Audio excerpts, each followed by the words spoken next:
You have something huge coming up, which is a documentary about P. Diddy, Puff Daddy, P. Diddy. Yeah. Did he do it, right? Yeah. I know He did it. you've been heavy on social media talking about it. He did it. And I'm the only one who's been vocal about this long before. Tell him the story. Tell him the story. So we talking about rumors, right? Yeah. And when you Google his name, there's a rumor that pops up that he was Diddy's boy toy. Oh shit! Right? Wait, so this is? Hey, what's up, King Son? You trying to enjoy this life? Man, you doing it, man. You deserve it, Daddy. Yes, I am. You putting in that work. I'm proud of you. I love you. I appreciate it. Yeah. I mean, you already knew the type of nigga before you got here. Don't play. Relax. Another rapper is doing his best to distance himself from Sean Diddy Combs after the music mogul was arrested and charged with racketeering and crimes. We're taking a closer look at Meek Mill's reaction. This documentary doesn't revive gossip. It reopens a chapter hip-hop quietly set aside beneath success and silence. For years, the connection between Diddy and Meek Mill existed in an unusual gray zone. Visible, yet unexplained. Public, yet carefully guarded. Old appearances and casual industry moments are now being re-examined with new context, transforming what once seemed ordinary into something more unsettling. When influence operates unchecked for too long, the question shifts from what happened to why no one questioned it sooner, and who benefited from that quiet. Meek Mills. Well, he said a Philly rapper. You understand? And it was redacted in the paperwork to that because first of all, it had Meek Mills, it had Stevie J, they had redacted their names, and they had Usher, and they redacted their names and just said a performer of the Super Bowl and a Philly rapper. Everybody kind of knew back in the day that Meek Mills and Puff was a little too friendly. Silence becomes powerful when it becomes profitable. Breaking it has always been central to 50 Cent's public role. His presence in this documentary is not passive or neutral. It is deliberate, calculated, and meant to disrupt comfort where quiet once worked. Anytime two rappers or two people in the industry come dressed up alike on more than one occasion, listen here, man. My dudes in Philly, I got some real strong dudes in Philly. They don't play that shit. And they probably embarrassed for the fact to see that Meek Mills, one of the street guys that came out of there, got caught up in this Hollywood, whereas that he's dressing like, he dressing the same, he dressing like Diddy? Hugged up with Diddy? I think that Lil Rod know a lot of shit, but I know this. Two men dress alike, it's just like two men laying down. When they both get up, they both homos. And that's real talk, bruh. My man, you go to a party, dog, and the nigga got the same shirt you got on, I'm taking my shirt off. I'm walking around in a t-shirt. And then, not to blow Meek Mills up out the water or anything like that, it was said that they checked his Google search and all the other shit, and he was searching for some online gay porn and all the other shit like that. Oh, wow. That's crazy, bro. But listen, those are what, it's crazy that money, that lifestyle, and you trying to fit into something get you. These guys never set out to do all this shit. Meek Mills, when he got into the game, he didn't set out to be questioning about his manhood with Diddy. but he put himself in that position. Having survived the industry without depending on its protection, 50 Cent speaks like someone who stepped away before the doors closed behind him. By choosing to speak now, he redirects attention away from speculation and toward those who remained silent while power operated without challenge. Meek Mill and P. Diddy matching outfits picture goes viral after Meek Mill comes up in this lawsuit, right? You got this lawsuit where this dude is suing P. Diddy and people been going through it. He brought, I believe, a Young Miami name came up in it, like about her cousin, doing some things. And then the dude also stated that P. Diddy was bragging about getting with somebody who is a Philadelphia rapper who used to date Nicki Minaj. Goddamn Meek. No, Meek, no. Boy, it's getting hot up in that kitchen now. It's getting hot up in that kitchen. So now all of a sudden, this pic done came out. They got the matching shirt on and all that. Boy, ain't looking good out here. Ain't looking good out here for Diddy and them. Ain't looking good. And this is just the beginning. You let them tell it. It's just the beginning. To turn around and just tear his whole life down, but it's all because of his mentors and the people that trained him and taught him the music business. It's all about the people who trained and taught him the music business, because Puff wasn't, he wasn't born a monster. You know what I'm saying? He was made into a monster, brother. Do you understand what I'm saying?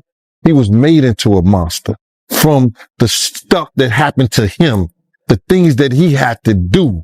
You understand? The things that he had to do to become who he is. You know what I'm saying? It's like this, brother. You never like something so much that you can't do without, and you never be willing to do anything to get where you want to be at. You got to have principles. You got to have morals. You got to keep with that stuff. And in that music business, a lot of that stuff get thrown out the window. You understand? And that's what happened to him. He started doing the things to other people that was done to him. He was doing the things to other people that was done to him. And it is what it is. You got to know better.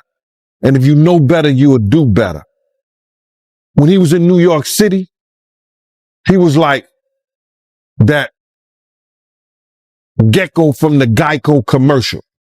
Then he turned and started going, when he lived in Cali and Miami, he turned into Godzilla. I would see him talk about how he using drugs. He was never like that. Smoking cigarettes, smoking weed and everything like that. He turned into something that you could consider a monster, bruh. Then he started doing things to people, you understand, that he learned. That's a learned behavior, bruh. Now, I'm not saying that he may have been doing a couple of things here and there with women, stuff like that in New York, but the things that there's talking about that he was doing, bringing in prostitutes to have sex with his girl and all that stuff like that, that was some crazy stuff to me, man. So I'm just looking at this whole thing, man, and you had asked me, and we don't have these conversations like most people do. We're going to go back and you're going to tell me what, we're going to talk about this. You said, I'm going to ask you how you feel, bro. I don't want no man to ever go to jail and be leaving their kids behind, be leaving their family behind. You understand? But some dudes belong in jail based on what they do and how they do it. We know that to be true. And it's just this situation, man. When they get down to all the facts and all what happened, he may belong in jail, bruh. And that's not my doing. That's not Cassie doing. That's his doing and his learned behavior from the people that mentored him. You got to realize, man, he learned from Andre Harrell. He learned from Russell Simmons. He learned from Clyde Davis. You understand? When those people are telling you that they were heavy into the drugs. Meek Mill sits at the center of the narrative, not as an accused figure, but as a complex one. His career has been shaped by authority, pressure, and survival, from the streets to courtrooms to executive spaces. The documentary suggests that proximity to influence may not always function as protection, but as pressure, success tied to expectations that are never written down, yet always enforced. In hip-hop, loyalty often demands silence long after the applause fades. That sounds strange. Because you as a man, if you know you ain't do nothing and you ain't got no problem with nothing and you sure with yourself, you don't give what nobody else say. Why you gotta hire somebody that you want to make sure or prove to somebody else that you and Diddy didn't have a relationship when you know within yourself you didn't have a relationship with him?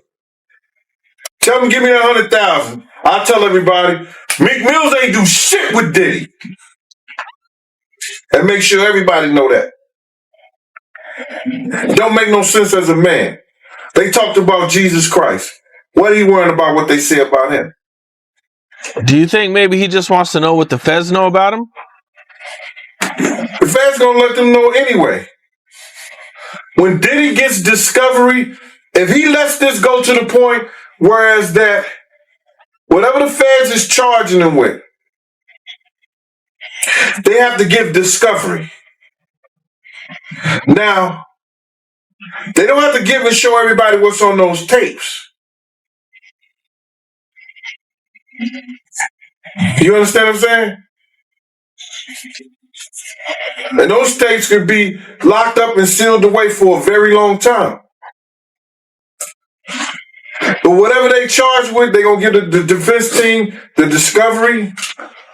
And if it's seen that somebody is there doing something that appears to be illegal, and he's a part of that, it'll be in the discovery.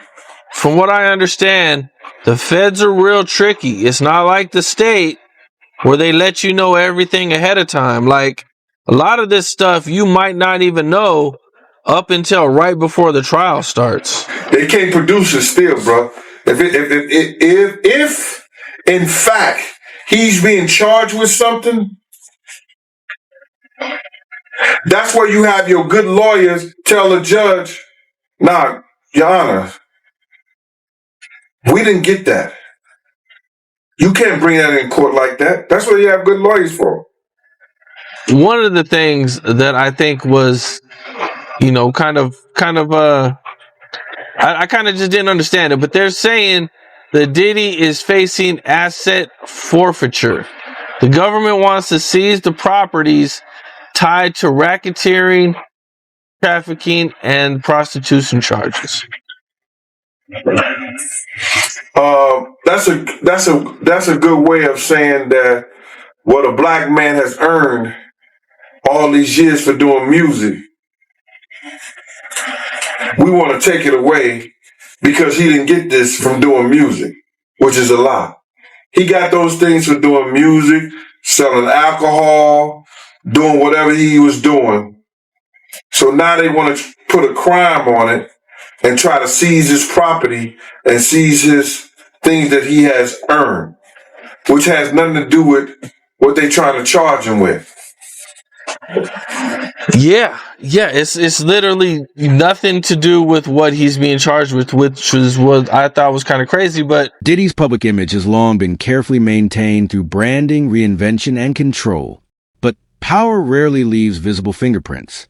Rather than making direct claims, the documentary focuses on patterns, tone, behavior, and how authority appears to function behind closed doors. His calm presence within controversy feels less like distance and more like familiarity, raising an uneasy question. Does chaos simply follow power, or is it quietly shaped by it? I think I told you about that. One time, him and somebody Him, Sarah, and this young girl flew from Atlanta, and they and flying from Atlanta, we had this artist with us, right? And we were staying in the presidential suite at the hotel. And this particular artist and Puff, they told me, don't let nobody come in the room. So I said, all right, cool. So I propped my chair by the room door while they went in. So this artist's cousin knocked on the door. So I went to him and I let him in because I knew him. I see his face and everything. I've seen his face several times before. He said, yo, I got to speak to my cousin. And I said to him, well, they busy right now, man. And they told me don't let nobody come in the room. He said, yo, I'm going in the room to get my cousin out. And I said, bruh, you ain't going in the room, get your cousin out. They told me nobody could go in the room. So he said, I don't care who you are, what you doing like that. I'm going to get my cousin. He went to go and try to open the room. I grabbed his ass, joked him up, and slammed him on the piano. And the next thing you know, Puff and this artist run out the room naked. And so then I said, I see the artist trying to grab a towel. Puff didn't give a shit. And the artist like, yo, what's wrong? What's going on? What's going on? He's like, yo, G, that's my cousin. And I was like, yo, my man, he was trying to get in the room, and y'all told me don't let nobody else come in, let nobody come in this room. Jesus Christ gonna have to come take the Puff. No, Jesus gonna have to take the air out of my body if anybody coming in that room. And Puff just looked at the artist, and the artist said, you ain't want to come up in there? It was a lot of no. That was it. And I ain't telling you the artist's name. Oh man! So you ain't gonna tell the artist name, yo? You ain't want to come up in there because it was a lot of freaking shit going on. Was it a rapper or a singer? It was a rapper. A rapper that probably do a little singing too. And that's all I'm going to say. The leaked audio didn't create the conversation. It intensified it. Tone revealed dynamics that public statements never could. Hierarchy, aggression, and private authority that contrasted sharply with years of polished messaging. Once language meant for closed rooms becomes public, power structures lose insulation, and reputations are forced to stand without protection. Him getting backlash, people feeling like, he being fake because, he had a relationship with Diddy. Like, how you feel about that? My man, I can't judge Meek Mill as a man. I don't know Meek Mill as a person. You understand? And if he wants to say no Diddy, no homo, no this, no that, that's his choice. I know a lot of Phillies dudes and they strong out there, and some of my people are cool with Meek Mills. You understand? People. Some of my people are cool with Meek Mill's people. Meek Mills was a young guy, and Diddy was an influencer, and he may have influenced a lot of things that Meek Mills got caught up in the game in. Brother, I don't know Meek Mills as a man. You understand? I know some of his people through my people who knows his people. If Meek Mills want to say no Diddy, if Meek Mills want to say no homo, I don't have a problem with Meek Mill doing that. Meek Mill's got to deal with what he got to deal with based on the relationship him and Puff had. Dressing alike, being cozy, Puff calling him daddy, saying little innuendos to him. People are looking at that and saying Meek Mill is wrong for saying no Diddy. But you can't tell a man how to spend his money and how to make love to his wife or his Diddy. So, I don't know. I don't know, Mike. I just don't know. Now, I feel you, man. I get it, man. I see where you're coming from. But I got to ask you about this party, right, that Diddy threw for Meek Mill. You heard about how the owner, she came out saying that she found used condoms, lubricant, razor blades, powder, blood on the bed sheets. You heard about this? No, what happened is that uh Diddy had rented a mansion out for Meek Mill's birthday party, and he had rented it for like uh $25,000. I remember we rented one of Cher's mansion out. You know what I'm saying? And that's the day he had fired his cook, but that's a whole nother story. You know what I'm saying? It was me, Wolf, Mace, was Ock staying there? No, just me, Wolf, Mace, Puff, and there was one other person staying in the mansion.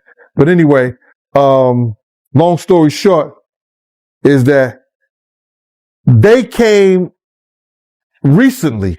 This happened a long time ago, but they recently just made a statement that they found loads of cocaine. I wonder what they did with the cocaine, because they didn't turn it over to the police. They say they found loads of cocaine, razor blades. They said that the sheets were bloody, nasty. They found a whole lot of used condoms. And it was a Diddy party, giving in Meek Mill's honor for his birthday. I was like, yo, wow. They said it was disgusting the way that they left the place. So I know they got hit with another bill on top of that $25,000 and the different deposits they had to put down for cleanup and all this other stuff. It was crazy. It was one of the property managers, they had rented out a mansion.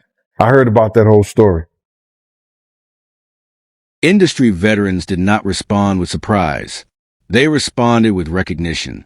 For many, what surfaced sounded familiar, echoing stories whispered for years and dismissed as rumor or resentment. Carefully built reputations can delay reckoning, but they cannot erase it. Eventually, unchecked legacies circle back, demanding attention. That's hard to think. But then if you got the A-listers, you know, you got to realize he ran with that that Rat Pack. And I don't want to even say their names because they said I got their names wrong last time. What's his name? Kushner? What's the other guy? Leonardo? Yeah, his name. Man, I don't keep up with these cats. But I heard that that's not only the tape that's being shopped. There's some other tapes out there, other people too with him. And him doing some things with some other people. So there's quite a few tapes that might be out there, what they're hearing. And I don't want to see the tapes, but I want to know if they're really true. Because if they got if they got some tapes out there and it's with some underage, whether it's celebrities or not, it's gonna be crazy, bro. It's gonna be real crazy. And they're gonna have to bring that to forefront because the prosecutor's gonna want those tapes. And they're gonna do whatever they have to do legally to get those tapes. No ifs, ands, or buts about it. So we just better hope for his sake, that's just a bunch of bull crap. But then there's lawyers out there saying, yeah, the tape does exist. Lawyers got on television to say the tapes exist. I don't really know or trust that because they was trying to say he had a tape with one of the bodyguards and this lady that came out. So we don't know what to think until we actually see that and we get that version. You remember we had that bootleg version of R. Kelly tape? Yeah, I remember that. They don't even bootleg. Yo, they don't even bootleg no more, man. So it's going to be hard to figure it out if it does exist. Do you believe the guy in the tape is white? If he's bigger than Diddy and he's not none of the names that I said, probably so. But then they say he was young too. Yeah, they say he was young. Let me get his name right. I hope it ain't the Bieber. I hope it's not the Bieber. That's a good one. It might be him. But if they saying that the guy is young and he's an A-lister, I can't think of that many black people, man. Right. Not at all. And somebody that more powerful, more of a celebrity than Diddy.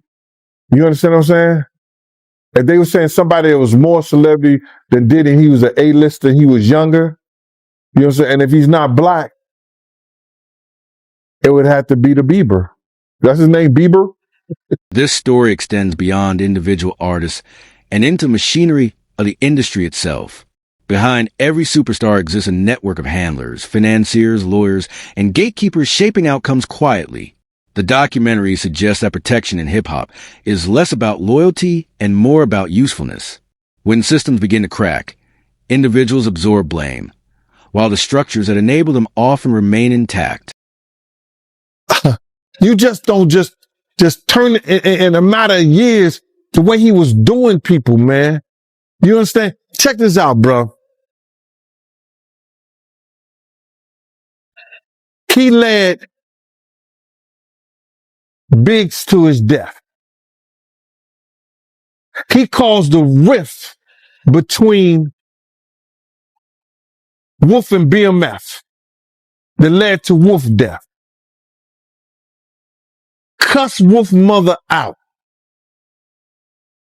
Lied about owing him $300,000. Cause you had asked me how I feel, and I'm gonna get into how I feel. Took a good friend of ours who raised money when he had the City College tragedy. A good friend of ours did things to make him popular in Harlem. Let him hang with us, be part of our crew the whole 9 yards. Disrespected him and wouldn't help him. This is how I feel about him being locked up and going to jail. Some people, their karma is so strong for what they do and what they did. The stuff that he did to Craig Mack.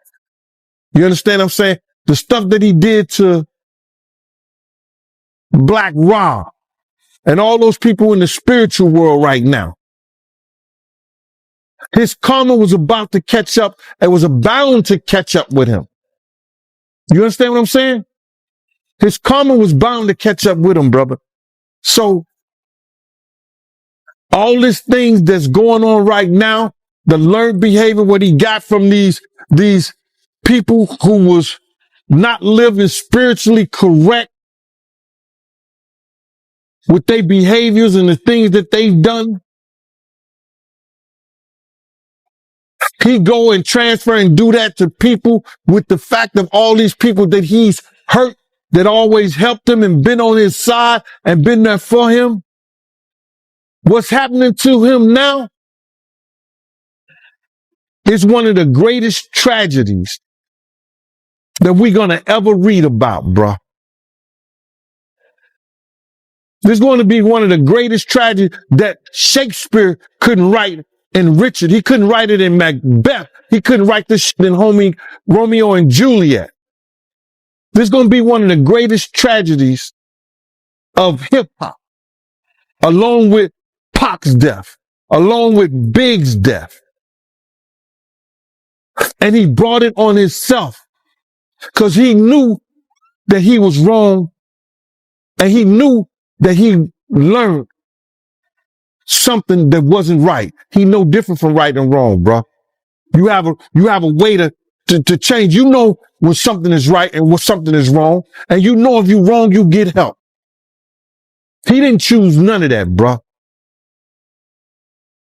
He chose to be who he is, and now he gonna learn. It ain't no fun when the rabbit got the gun.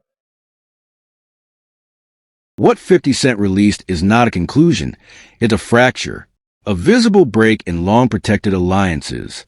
The documentary doesn't solve the mystery. It exposes tension, contradiction, and silence that no longer holds. What's unfolding isn't just conflict between artists, but the slow unraveling of an industry narrative built on image and control.